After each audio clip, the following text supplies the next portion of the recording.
Entramos. Bom, pessoal, estamos aqui de novo com Rebeldes.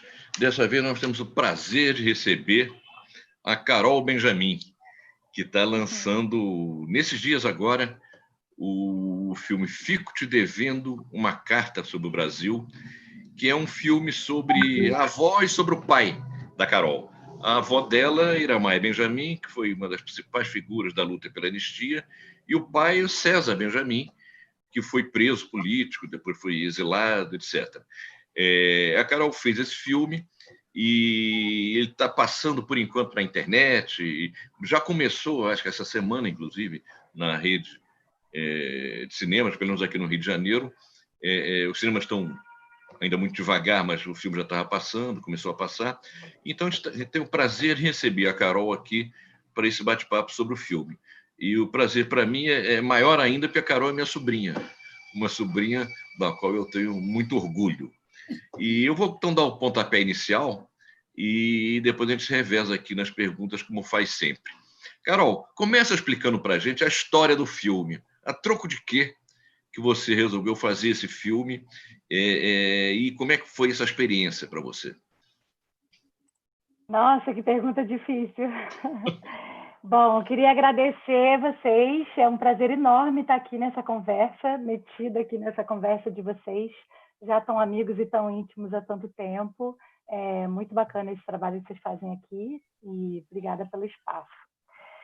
Bom, como meu tio falou, o filme é um filme que começou sendo sobre a minha avó, Iramaia Benjamin, e que foi atravessado por várias questões, assim, à medida do processo, e foi se transformando com isso, né?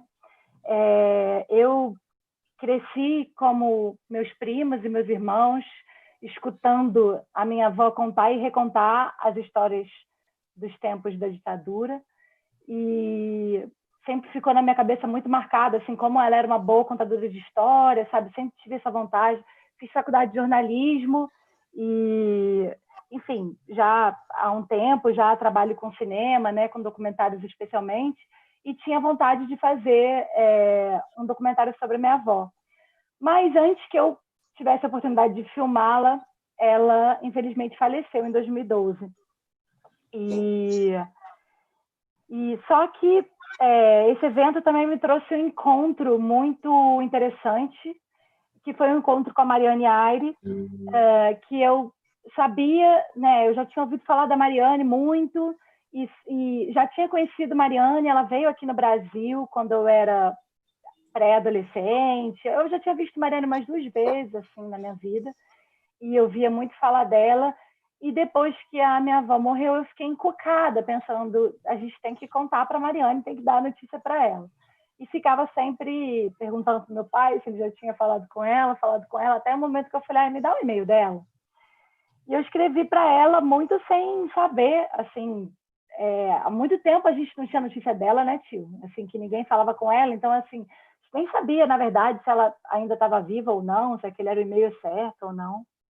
Só te interrompendo. Mariane era uma pessoa que trabalhava na Anistia Internacional, na seção da Suécia da Anistia Internacional.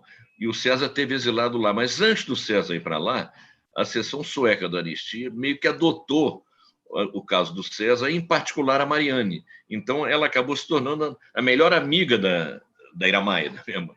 Mas vai lá, Carol. Isso. É isso aí. A Mariane que ela foi a primeira pessoa, inclusive dentro da anistia, que elegeu o caso do meu pai, né, para trabalhar em cima, e respondeu uma carta que recebeu da minha avó. Minha avó começou a escrever cartas, né, para diversos organismos internacionais. Uma delas foi parar na mão da Mariane, e Mariane respondeu pela anistia, mas também, paralelamente, respondeu pessoalmente, escreveu uma outra carta para ela, pessoal, dizendo que se identificava muito com ela, enfim. E ali elas teceram uma amizade muito linda, que, enfim, perpassou as décadas. E aí eu fiz esse contato com Mariane para contar para ela que a minha avó tinha morrido, e a gente começou a se corresponder por e-mail. E aí, em um dado momento, Mariane estava com problema de saúde e, enfim, vivendo mil turbulências na vida dela, já muito velhinha, e acho que deve ter batido nela um certo medo de morrer também.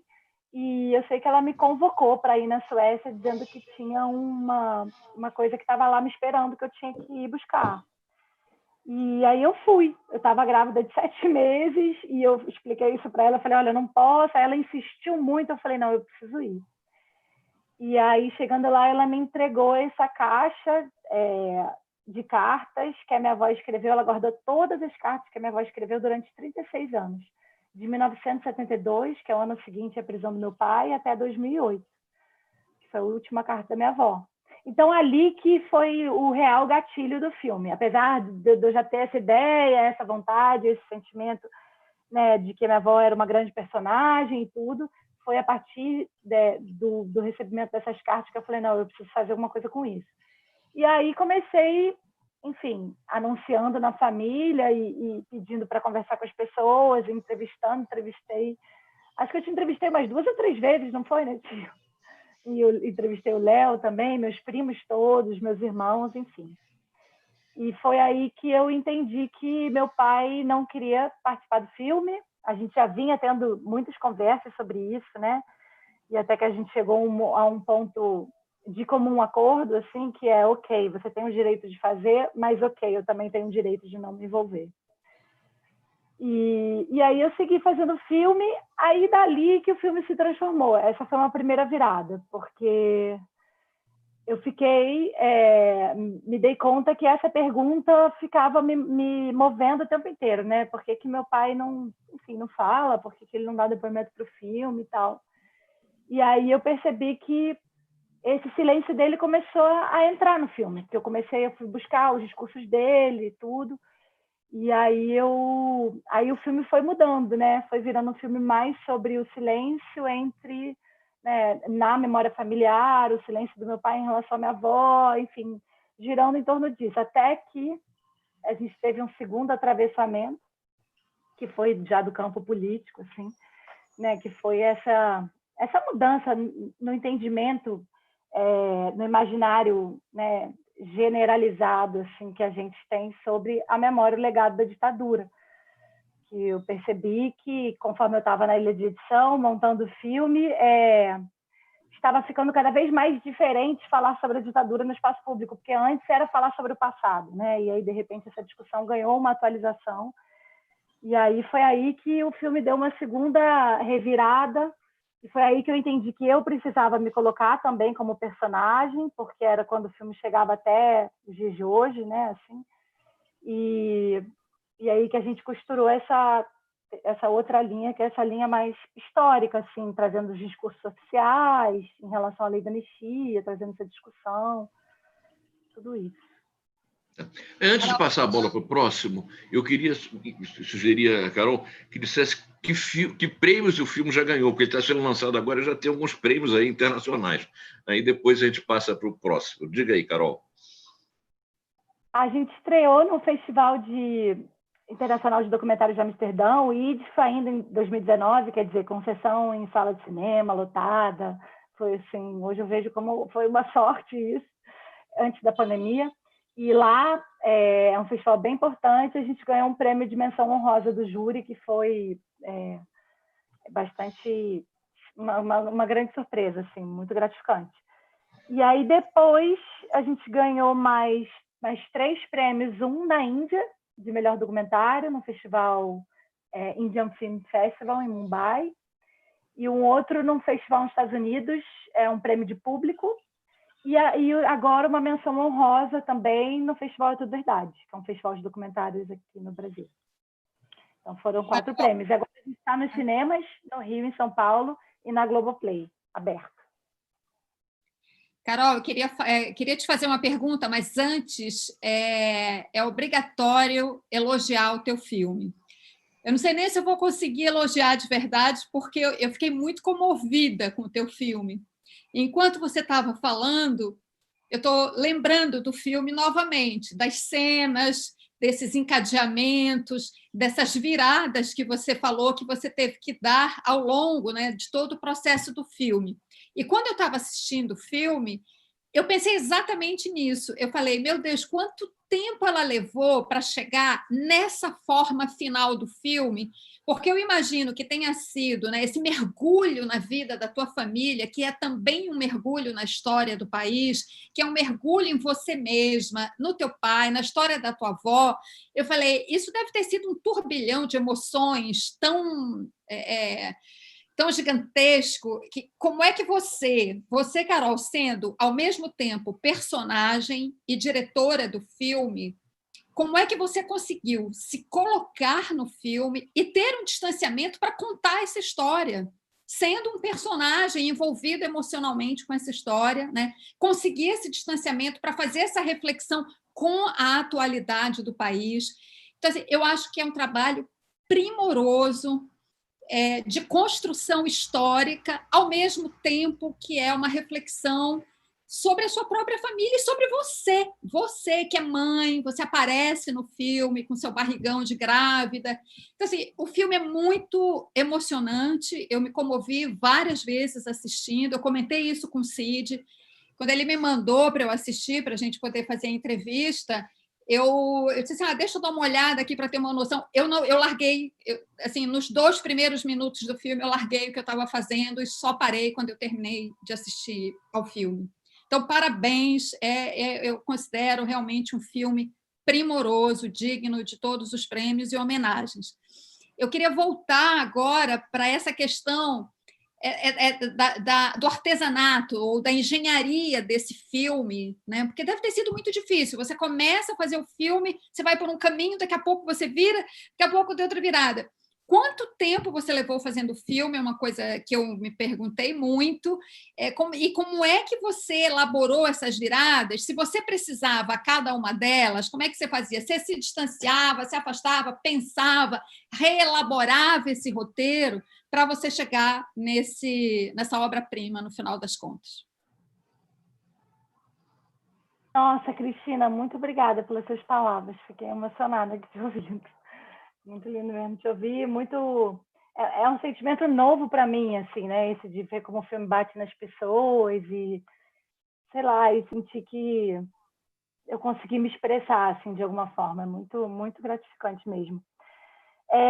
Sobre a sua pergunta, tem uma coisa assim, eu sinto que eu preciso começar falando que esse filme e esse envolvimento e esse distanciamento só foram possíveis porque eu tive muita troca, muita troca.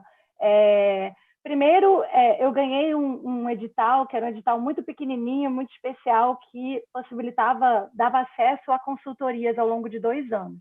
Então, assim, eu tive mestres, eu tive pessoas que dialogavam comigo, que olhavam de fora, que me provocavam, que me puxavam para sair da zona de conforto o tempo inteiro durante os 2 primeiros anos. E isso foi, assim, realmente muito importante.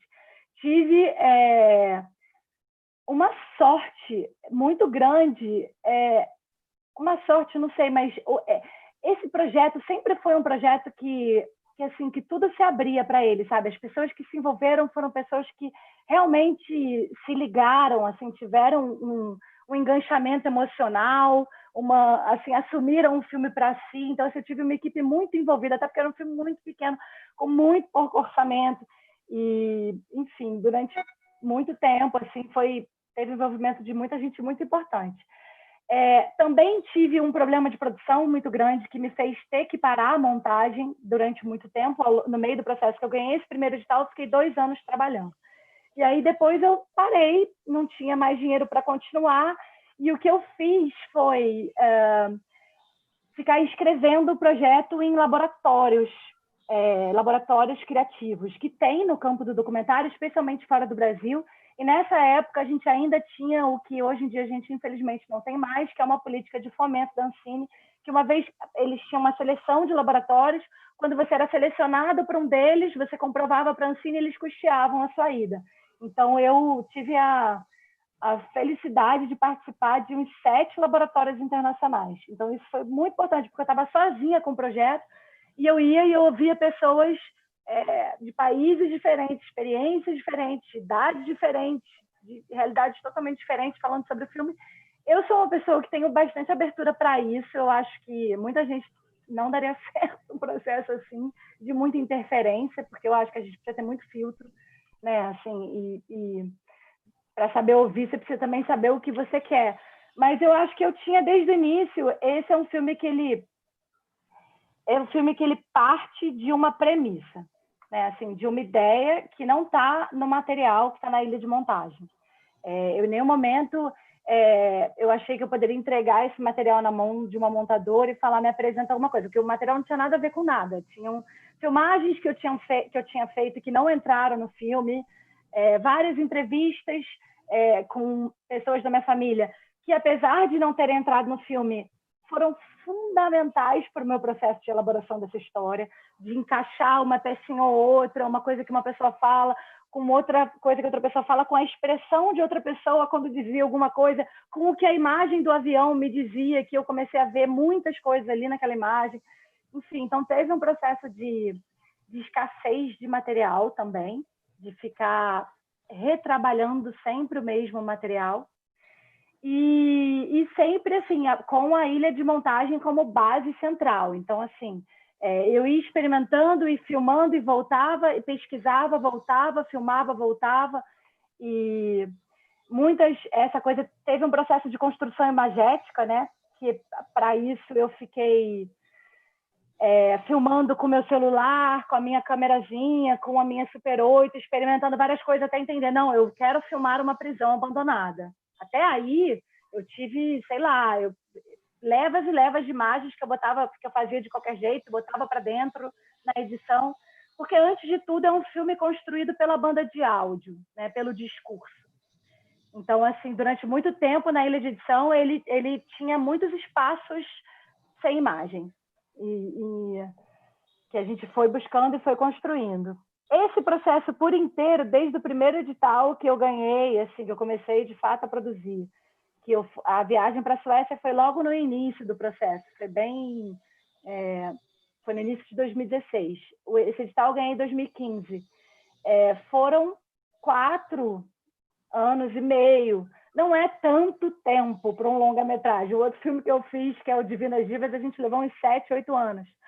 Mas realmente foi um mergulho muito profundo, com parcerias muito verdadeiras, assim, trocas muito genuínas, e também um processo que foi cruzado por outros filmes. Eu não estava trabalhando só nisso, e às vezes, por um lado, isso parece enlouquecedor, mas por outro eu vi uma potência criativa nisso também, porque eu me dei espaços ao longo do processo. Períodos que eu ficava sem pensar no filme, voltava. Sempre trabalhei muito com texto, tenho uma reescrita de argumento muito constante também, eu acho que isso ajuda. Enfim, acho que é isso. Legal. Andréia, quer falar? Quero. Carol, o protagonismo do filme ele é muito alternado entre 3 mulheres muito fortes, né? Que é a Iramaia, a Mariana e você, que é um personagem muito forte dentro dessa história. Que honra estar nessa tríade. E o César, né? Do outro lado, quase como um contraponto, né? E eu tive uma militância muito cedo. Aquela cena da Iramaia em cima do carro com o megafone, aquela é a imagem que fica para todo mundo, aquela ali reduz. Assim, é a síntese da Iramaia. As pessoas tiravam fotos com ela, eu tenho uma foto com ela, como assim, era celebridade. Era a celebridade das pessoas, né? A garra dela, e, ao mesmo tempo de garra, ao mesmo tempo, uma alegria. E isso perpassa naqueles depoimentos que você põe no filme, né? Quando ela diz quando ela fala que invadiu a sala lá do coronel, quando ela conta várias histórias, entendeu? Então, aqui ela era muito inspiradora. E a Mariane, que eu não sabia da existência, quer dizer, ela é uma surpresa maravilhosa, é uma pessoa que interferiu, de fato, no destino das pessoas, né? E você, toda a emoção que você coloca ali, em todo o filme, como diz a Cristina, realmente é uma carga de emoção muito grande que você põe, sua e nas histórias que você conta ali dentro do filme, né? E eu acho que a imagem simbólica que fica no final, quer dizer, quando você já põe uma imagem, você nadando com o César e depois você nadando com seu filho, né? Quer dizer, é muito lindo esse negócio. Aí, a pergunta que eu faço e isso é a minha impressão do filme, mas a pergunta que eu faço é de algo que não está no filme, que é a sua mãe. Né? Então, assim, eu vi assim, mulheres muito poderosas dentro desse filme, uma história, como diz a Cristina, uma história que confunde a história pessoal com a história do Brasil, né? Aquela cena que depois vira foto do Cid com o César, quando ele chega na Suécia, eu acho que é um momento de maior emoção do filme, onde os dois se abraçam e choram, né? Enfim, é isso. Tem uma coisa que, quando a gente começa a fazer assim, documentário, é uma coisa que é muito... Não sei, acho que a principal coisa é você saber... Existem sempre muitos filmes possíveis. Sempre. Né? Assim, com o mesmo material, com o mesmo ponto de partida. E o trabalho de você ir tirando do filme tudo que não é filme, eu acho que é o grande trabalho essencial assim, para a gente conseguir, sei lá, ter um recorte, porque é isso, é um filme que fala sobre muitas coisas. Tem uma hora que, assim, que eu preciso focar. Eu acho engraçado até essa pergunta, porque mais comumente me perguntam do meu tio Cid. Por que ele não está? O seu ponto de vista, talvez, né, provavelmente, né, por ser feminino, enfim, não sei. É interessante isso.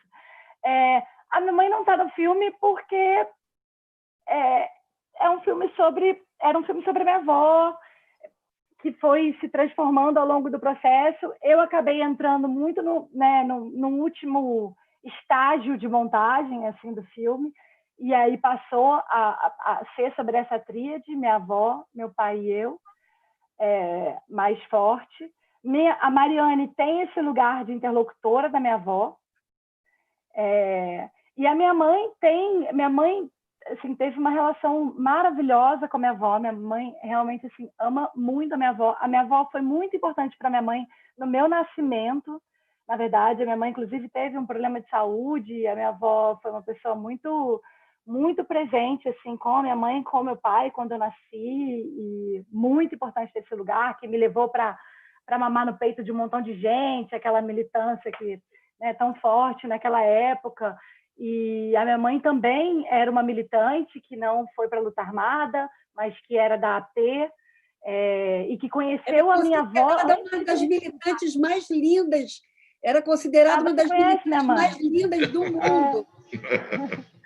Ela é linda mesmo. Não, e minha mãe conheceu minha avó antes de conhecer meu pai, ali na PUC, naquele momento, meu pai no exílio e tudo isso. Depois eles trabalharam juntos na Fundação Getúlio Vargas. E minha mãe já esteve no filme em algum momento, assim como o Cid já esteve num filme mais presente, né? Assim como um personagem em algum momento, o próprio Léo e todo mundo.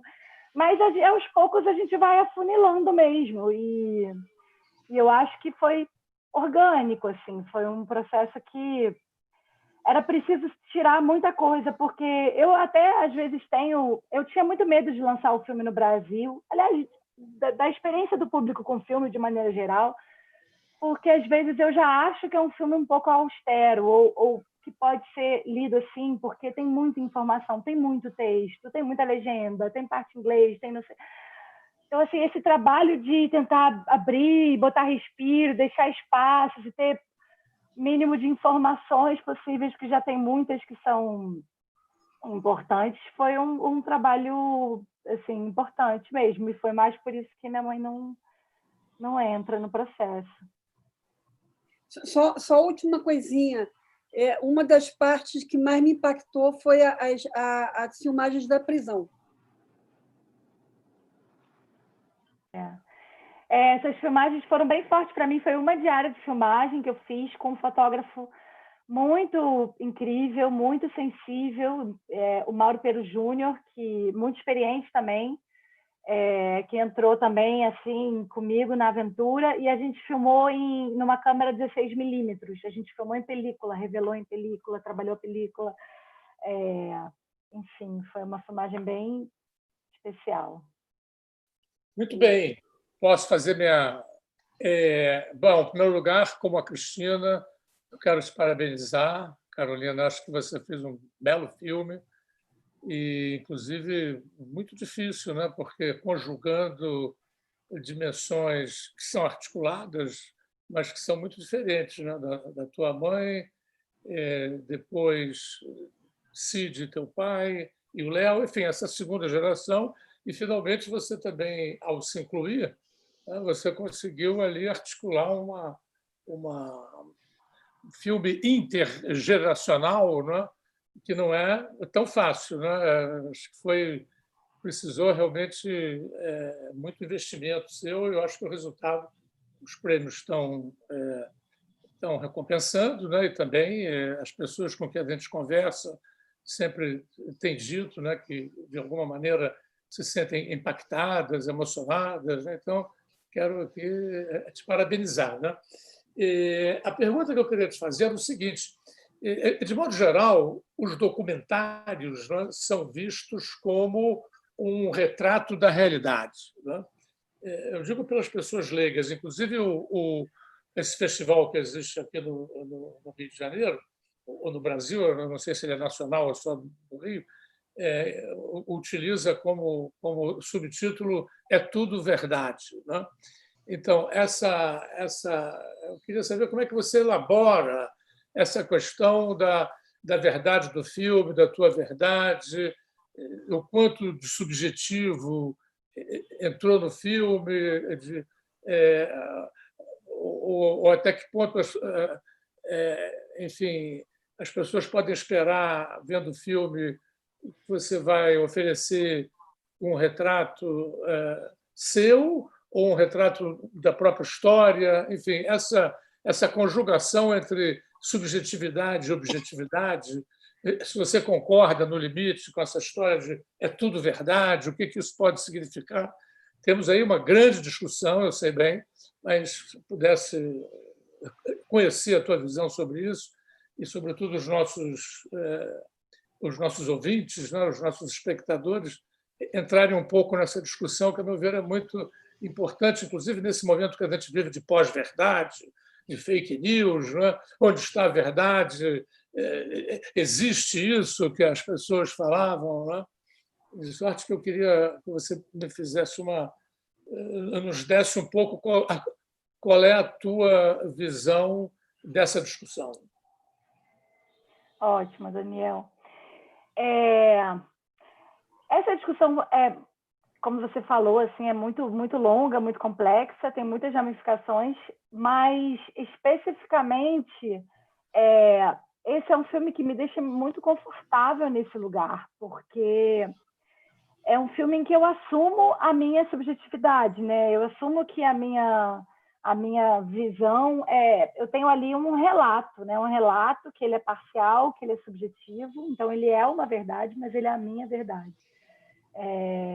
E eu acho que é sempre assim, na verdade, todos os filmes, né? Todos os documentários, especialmente os documentários autorais, eles são assim, mas nesse caso é assumidamente assim, né? Porque chega uma hora do filme que inclusive, eu estou narrando desde o começo, mas eu pego a narração em off e eu viro para a primeira pessoa e eu, enfim, me coloco no filme claramente como, né, o sujeito que está ali, de alguma forma, enfim, expressando aquilo. Então, é um recorte. Eu acho que toda obra é sempre subjetiva, né? Eu acho que não existe objetividade, acho que, não sei, não vou falar por outras artes, mas no documentário certamente não existe, mas existem tipos de documentário que buscam ter um peso maior entre duas versões do mesmo fato, né? Colocar na verdade, é uma outra abordagem, talvez mais jornalística, no meu caso, existe além da linguagem em primeira pessoa, porque eu acho que os filmes eles sempre falam da gente, em algum nível, né? A gente está sempre falando da gente mesmo, mas no caso do meu filme, eu faço isso numa linguagem em primeira pessoa, eu estou falando em primeira pessoa. Eu ia falar alguma coisa que eu me perdi. Da subjetividade. Você estava falando da subjetividade. Que eu acho que sempre existe esse filtro. Não, mas eu ia trazer alguma segunda coisa que eu esqueci. Acho melhor eu desencanar e depois ela vem na cabeça. Mas eu acho que, além do documentário assumir isso... Desculpa, gente, eu me perdi. Eu queria retomar a questão para que você possa... Me ajuda, Daniel. Com outras palavras, né? Você conta no filme a história da ditadura, a história da tua avó, a história da tua família e a tua história. Né? É uma conjugação de histórias, né? E o festival fala, é tudo verdade. Né? Então, como é que você se coloca, então, se alguém... Tudo isso que você falou aí, tudo isso que você mostrou é verdade? É a sua verdade? É verdade da sua família? É verdade da história do Brasil? Como é que você se coloca nisso? Essa foi a intenção da pergunta. Oi? Essa foi a intenção da pergunta, né? Claro. Você... É complexo pensar nisso. Eu acho que existia uma vontade desde sempre em mim de não contar a grande história, assim, tanto de não, né, assim, eu acho que essa ideia do foco aqui ser na minha avó e não ser inicialmente no meu pai, também traz isso de uma ideia da minha avó ser uma mulher comum, não querer fazer um filme sobre grandes heróis, um filme que heroicizasse, mas que fosse para a complexidade dos personagens. Acho que é isso que eu ia falar, que eu tinha esquecido. Que eu acho que é uma coisa muito cara para mim, no processo, encontrar esse balanço de, numa situação como essa, tão delicada, tão profunda, né, familiar, ninguém está totalmente certo, ninguém está totalmente errado, cada um tem a sua visão, cada um consegue colocar, né, o seu relato da sua forma, e minha primeira intenção com isso foi tentar costurar esses relatos deles, e aí, em um dado momento, eu achei que eu deveria também entrar em primeira pessoa e colocar o meu. É isso, essa é uma grande discussão assim no campo do documentário. Como eu falei, eu acho que sempre existe um ponto de vista, né? Sempre uma obra sempre passa por um crivo subjetivo. Então eu acho que essa discussão sobre verdade, ela é para além do documentário, para além do nome do festival, até porque o documentário e a ficção, eles, né? O Joel Pizzini, que é um documentarista muito bacana, ele tem uma frase que eu acho maravilhosa, que é assim, quanto melhor é o documentário, mais ele se aproxima da ficção, e quanto melhor é a ficção, mais ela se aproxima do documentário. Né? Então, eu acho que tem uma...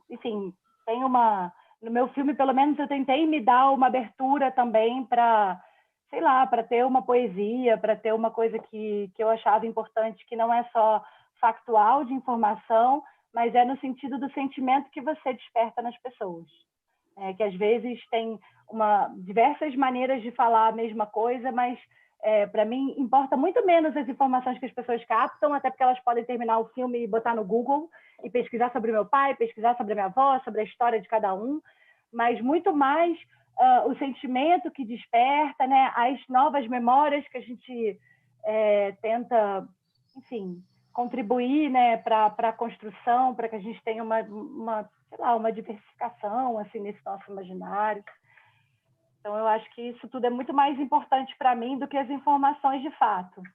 Uhum. Carol, tinha muita coisa, assim, por exemplo, desculpa, meu pai voltou do exílio antes da lei da anistia ser sancionada. Essa foi uma barriga que sempre ia e voltava do filme. Ele voltou em 1978, por quê? Porque ele não era... Meu tio pode explicar isso melhor, talvez, mas ele não era um exilado comum, né? Ele não tinha passaporte, ele não estava no exílio. O caso dele era ilegal e ele estava Então, assim, ele tinha essa brecha, era perigoso para ele voltar, mas ele teve a brecha de voltar antes da lei ser sancionada, coisa que meu tio, por exemplo, não teve. Então, assim, vai explicar isso no filme. Aí você vai ter que abrir todo um capítulo para isso, e isso é tão importante assim? Eu achei que não. Então, esse tipo de coisa são coisas que você, né, da validade da informação, são coisas que você se depara muito ao longo do caminho e tem que tomar decisões. Carol, eu queria justamente te fazer uma pergunta que você me deu uma deixa boa, que é sobre o seu pai.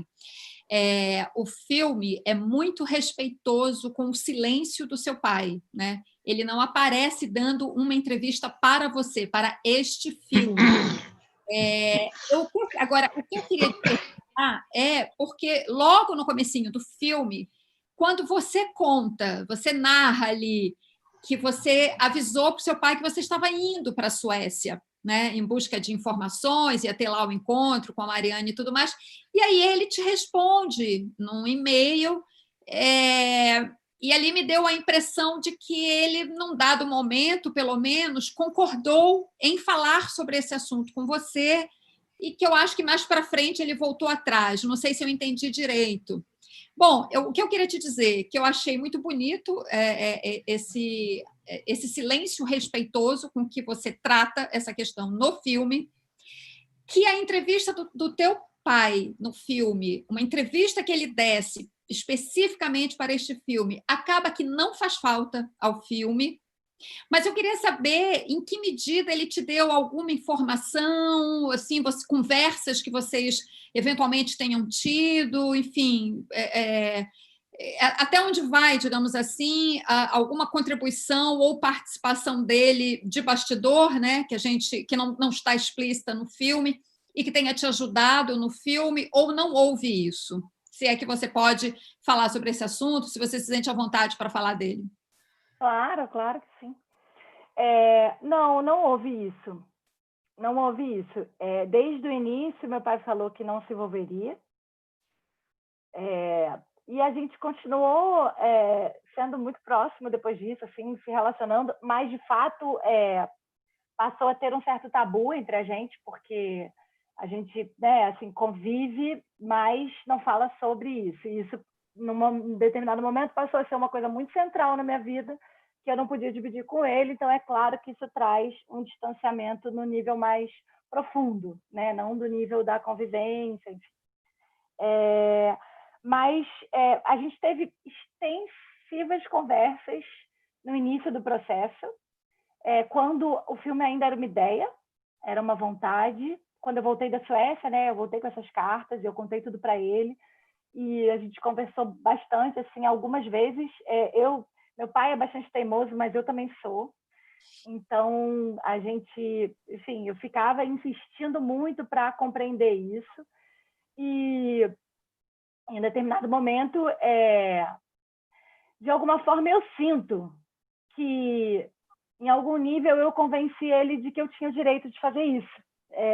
De que isso também fala sobre a minha história, o que, na verdade, em princípio, era um filme sobre a minha avó, né? E que, além de mãe dele, ela era também a minha avó, com quem eu, sim, convivi, então, com quem eu estabeleci uma relação direta, e a minha, né, assim, a minha construção da figura dela é uma construção direta, não uma construção intermediada por ele. E eu acho que ele compreendeu isso e a gente se respeitou nesse lugar. Né, assim, ok, você tem o direito de fazer isso, mas eu também tenho o direito de não falar. E eu, muitas vezes, me investiguei muito profundamente, porque no documentário a gente está sempre se questionando sobre essa questão ética, a questão, né, da ética no documentário é uma coisa muito presente, muito importante da ética com os nossos personagens. E eu sempre fiquei pensando, cara, será que eu posso fazer isso se meu pai não quer que eu faça? Como é que é isso? E no início do processo eu tive a sorte de ouvir uma coisa de uma pessoa que é um grande documentarista, uma grande referência para mim, e foi um dos meus mestres no processo criativo do filme, que no final do processo acabou se tornando também coprodutor, que é o João Moreira Salles. E eu tive muita sorte, porque eu abordei o João num seminário que ele deu em São Paulo, e eu acho que ele eu penso que ele estava fazendo um filme, que em princípio seria sobre a mãe dele, então eu penso que por isso eu consegui ter algum enganchamento, né, algum vínculo para que ele respondesse meus e-mails e ele começou uma troca criativa ali, de ler meus argumentos, me recebeu para a gente conversar. E eu me lembro que na primeira conversa que a gente teve, essa foi a minha pergunta para ele, porque o João é uma pessoa que já se questionou sobre isso muito, né? Ele fez o Santiago, ele fez o No Intenso Agora, né? Ele tem esse tipo de documentário. Então, eu me lembro quando ele me perguntou o que você quer de mim, eu falei, eu quero que você me responda essa pergunta, eu posso seguir adiante? E ele me falou uma coisa que ficou como um mantra, assim, para mim, que é como, voltando à questão do Daniel, não é uma verdade absoluta, eu não sei nem se meu pai concordaria ou não, mas que para mim funcionou muito nesse momento, de ser muito encorajador, que ele falou, Carol, quem sabe essa não é a maneira que seu pai dá conta de te dar uma carta branca, de falar, ok, você quer fazer seu filme? Então vai e faça, mas eu não vou estar do lado. Eu não vou me meter, faz o seu filme. Porque, de fato, se meu pai estivesse do meu lado, eu provavelmente não iria tão fundo. E eu sempre pensei isso, é muito emblemático que se meu pai tivesse me dado um depoimento padrão, institucional, sobre a minha avó, né? Enfim, poderia ser uma conversa que não avançasse muito, que não aprofundasse muito, provavelmente ele não teria o silêncio, né? Toda essa questão não teria esse lugar todo no filme, o filme seria outro, né? Então, realmente foi muito importante, né? Foi a maneira como as coisas se deram. Eu não queria que tivesse sido assim no início do processo, mas eu acho que isso possibilitou com que eu também tivesse uma liberdade, né, uma autonomia para mergulhar muito fundo. O filme já foi de muitas maneiras. Ele, durante muito tempo, foi estruturado como uma carta que eu escrevia para o meu pai. Durante até o penúltimo corte, a última mudança que eu fiz foi essa. Era eu contando para o meu pai, me dirigindo a ele, como numa carta mesmo, e contando para ele as minhas descobertas ao longo do processo do filme. Tudo que eu tinha pesquisado, tudo que eu tinha entendido, tudo que eu tinha aprendido, e era dirigido para ele. E aí, em determinado momento, eu entendi que eu não estava mais falando com ele, que meu pai não queria falar sobre isso, e não era mais por ele que eu estava fazendo o filme. E aí eu acho que eu, enfim, fiz essa mudança, e aí foi quando o filme... Foi mais fácil fechar o filme assim, sabe? Foi quando eu entendi e a coisa se desenhou. Eu diria que pode ter sido mais fácil, mas foi mais rico, porque é como se o filme representasse a tua emancipação, né? Eu acho que foi mais verdadeiro, né? Foi mais orgânico, porque já não era de fato um filme para o meu pai, nem pelo meu pai. Por ele eu não teria feito isso. Né? Então, assim, foi realmente essa coisa de começar o filme como filha e terminar como mãe. Fala, tio. Bom, eu como tio, eu vi a Carol recém-nascida. E depois convivi com ela de longe, que a gente nunca teve uma proximidade maior. Quando ela me procurou, dizendo que estava pensando em fazer um filme sobre a Iramaia, eu disse, ótimo, tudo bem. Quer dizer, não tinha a menor ideia do que sairia dali. Mas, enfim, não havia por que não dizer, vai em frente, acho bom, uma coisa desse tipo. O filme me surpreendeu. Eu achava que seria um filme mostrando, digamos, um lado heróico da Iramaia. Na anistia, e aquela coisa que seria aplaudida pelo pessoal engajado e tal, mas seria um filme com muito menos profundidade, muito menos reflexivo do que foi esse filme. Então, de certa maneira, talvez por eu não conhecer mais proximamente a Carol, esse filme foi uma surpresa para mim. E uma surpresa muito agradável, quer dizer, eu acho um belo filme, um filme que, enfim, a partir desse veio que foram as cartas da Iramaia para Mariane e vice-versa, quer dizer, esse troço dá um roteiro de reflexão e o filme meio que se constrói em torno a essa troca de cartas e fica muito mais interessante do que seria um simples elogio à luta da Iramaia, a bravura dela, lutando pelo filho, etc. E tal. Agora, imagino que esse filme deve ter mexido muito com você também. Para ser um filme assim, Seria mais fácil fazer um filme elogiando a Ira Maia, uma lutadora da anistia, que maravilha e tal, e fazendo referência até ao sofrimento do teu pai e à luta dele também, que ele não ficou preso naquelas circunstâncias por um motivo qualquer, porque estava lutando contra a ditadura. Então, é um outro filme, não era o que eu imaginava que seria no início. Eu já disse, eu gostei muito do filme, acho muito bom. Foi muito melhor que tivesse sido assim o filme. Agora, esse filme, repito, deve ter mexido muito por dentro em você. Você, depois desse filme, é outra pessoa? Sem dúvida, tio. Eu me transformei muito ao longo do processo. E eu acho que todo filme, quando ele é assim, eu acho que o que interessa ver num filme pessoal é isso, né? Porque se é um filme, né, que é em primeira pessoa e que a pessoa se coloca, se ela é a mesma no começo e é a mesma no final, é muito menos interessante, né? Porque eu acho que tem um processo de transformação, uma jornada que é necessária, né, ao longo do processo. Foi muito difícil, esse processo todo, realmente foi muito fundo, né? Assim, vivi muitas coisas, me projetei muito na dor da minha avó e me projetei muito na dor do meu pai e tive momentos de muita mistura com um e com o outro que me trouxeram um sofrimento que talvez não fosse adequado a mim, assim, né? Não fosse da minha alçada.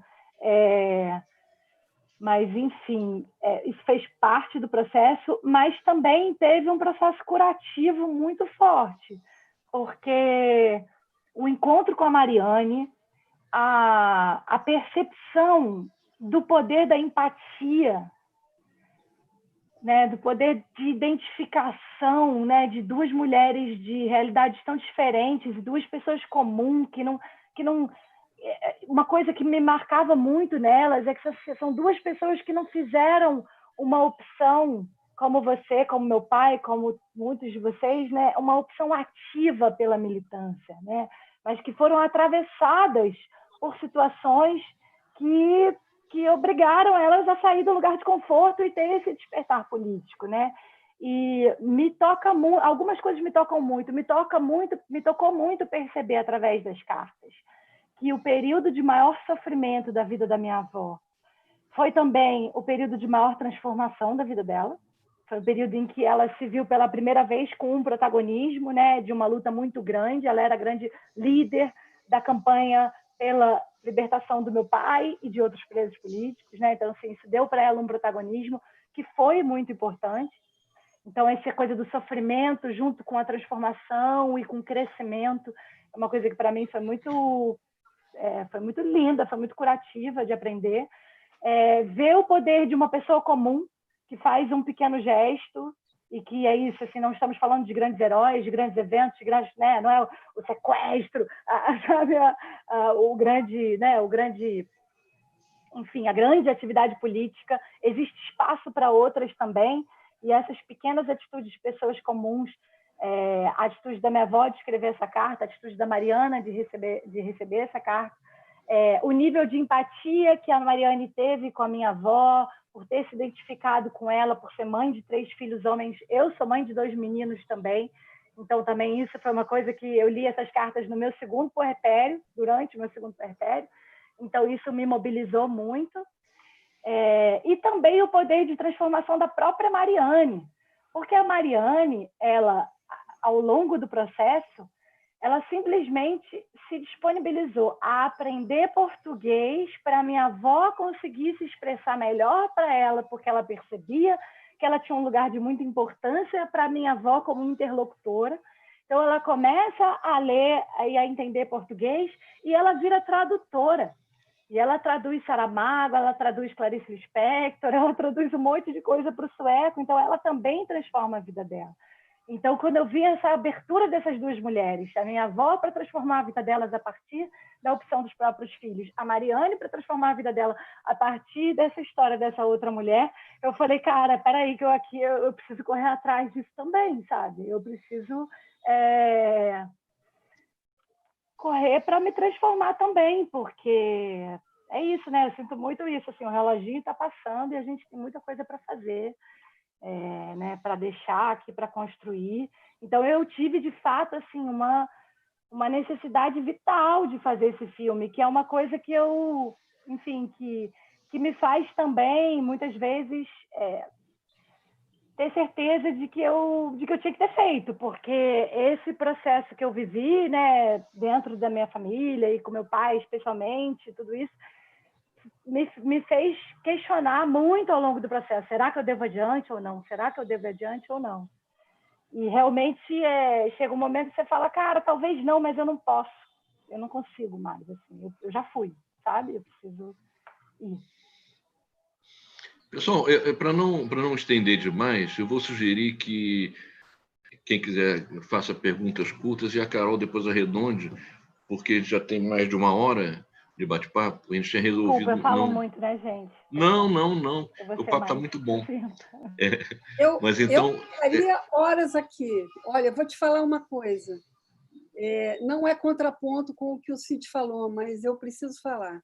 Eu acho que o Brasil precisa de muitos filmes como esse, entendeu? Quando o filme terminou, eu primeiro senti minha alma lavada e passada, primeiro quase uma vingança com outro filme que cita seu pai, que é o Que é Esse Companheiro, que eu detestei. Ele traz o seu filme, ele traz o heroísmo da Ira Maia. A Ira Maia foi uma heroína, Ira Maia foi uma pessoa que inspirou muita gente, Ira Maia foi uma pessoa que influenciou a vida de muita gente. Eu vi muitas mães de outros presos políticos se mirando no exemplo da Ira Maia. Então, assim, eu precisava de um filme que mostrasse a Ira Maia, a importância que ela tem na vida do Brasil, na vida do seu pai. Ela salvou a vida do seu pai, salvou a vida dele. E a experiência dela salvou a vida de muita gente, mobilizou muita gente. Entendeu? Então, aquela cena dela era uma cena que emocionava muitas pessoas e enchia cada vez mais. A questão da anistia caiu na boca de Matilde. As pessoas do povo sabiam o que era a questão da anistia. Não era uma coisa que estava numa bolha da esquerda, de pessoas progressistas, sabe? E ela teve um papel muito importante nisso.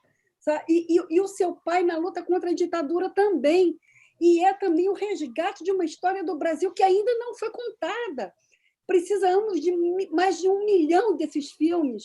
E eu queria que o seu filme tivesse mais 1 milhão de prêmios, que ele merece, porque é isso que a gente está precisando, principalmente nesse momento. E a pergunta é muito fácil. Seu pai leu as cartas que sua avó mandou para Mariane? Não. As cartas não, ele viu o filme, mas as cartas estão comigo. Acho que só quem leu as cartas, além de mim, foi minha irmã Sofia, que foi quem transcreveu as cartas.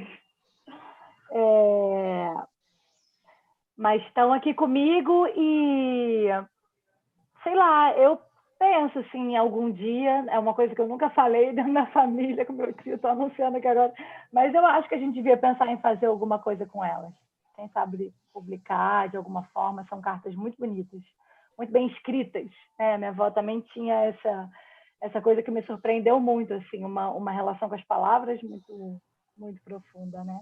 O material do filme que não foi usado vai virar eu devo mais a sessão número 2 do filme, parte 2? Não, o material não tem muito, assim, a gente não tem...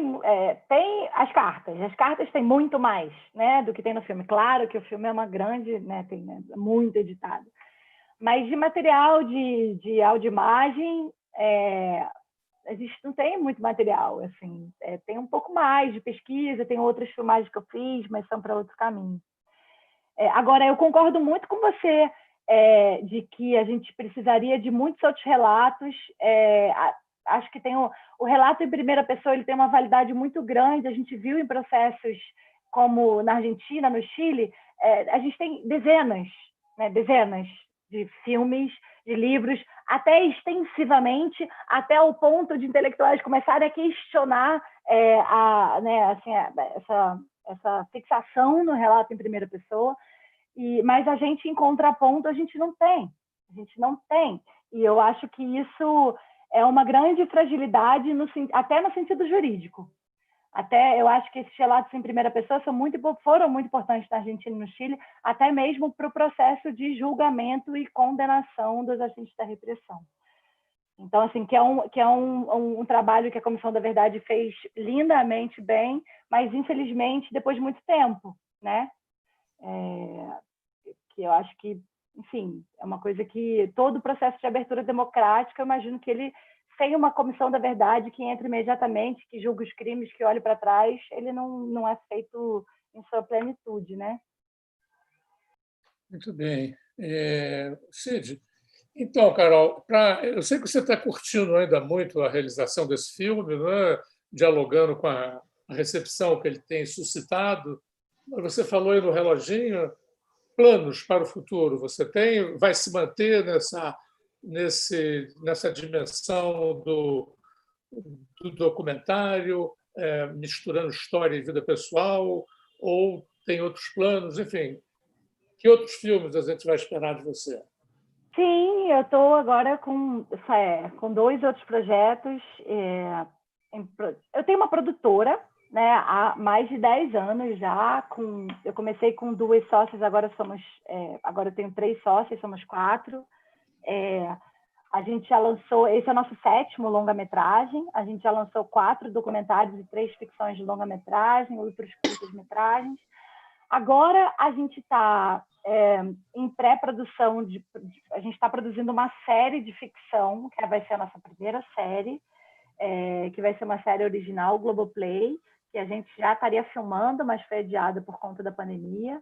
Então a gente vai filmar no ano que vem, com a expectativa de ir ao ar no início de 2022, que, apesar de ser uma série de ficção, também é uma série que é baseada numa memória pessoal, de uma história que eu vivi na minha adolescência, quando uma grande amiga minha morreu. E as minhas 3 sócias são minhas amigas de escola também, a gente estudou junto, então a gente teve essa tragédia em comum nas nossas vidas, e a gente vem elaborando isso. Esse é um projeto que está em desenvolvimento e em escrita de roteiro há uns 7, 8 anos, e agora está ganhando forma. Então é um projeto bem grande, bem importante para mim. E estou agora editando um filme, um documentário que foi filmado agora na pandemia dentro de um hospital de campanha do Covid, que foca na atuação dos profissionais de saúde que foram para o fronte da batalha. E também tem sido um processo muito curativo, ouvir esses profissionais e pensar nessa relação com a morte, e nessa questão das pessoas que não são só números, mas que têm histórias, que têm famílias, que são amores de alguém. Então, estou aqui emburacada nesse processo de edição, com 70 horas de material aqui na minha mão. Votos de sucesso. Obrigada. Bom trabalho. Também. Não tenho nenhuma pergunta a mais. Eu ia perguntar exatamente isso que o Daniel perguntou, porque eu fiquei curiosa, queria saber quais são os projetos que a Carol está envolvida, e fico aqui torcendo, aguardando os próximos filmes, torcendo muito pelo seu sucesso. Parabéns, você conseguiu fazer um filme de muita maturidade, impressionante. Eu vou parar de falar, porque senão eu vou embargar de novo, então já vou parar por aqui, Carol. Foi um prazer te conhecer e te entrevistar. Muito Carol, obrigada. Muito obrigado pela tua participação aqui. Olha, eu pessoalmente acho que foi uma das melhores edições dos Rebeldes que a gente fez aí. Já temos muitas pessoas assistindo e vários elogios a você e ao filme, viu, Carol? Olha, gente, eu assim também quase me emocionei aqui algumas vezes, não sei se vocês perceberam, mas para mim também está sendo muito emocionante estar aqui com vocês, né, estar aqui com meu tio. Muito obrigada mesmo por esse espaço e muito obrigada pelas palavras, pelos votos. Eu saí dessa conversa mais feliz do que entrei. Tchau, tchau. Tchau.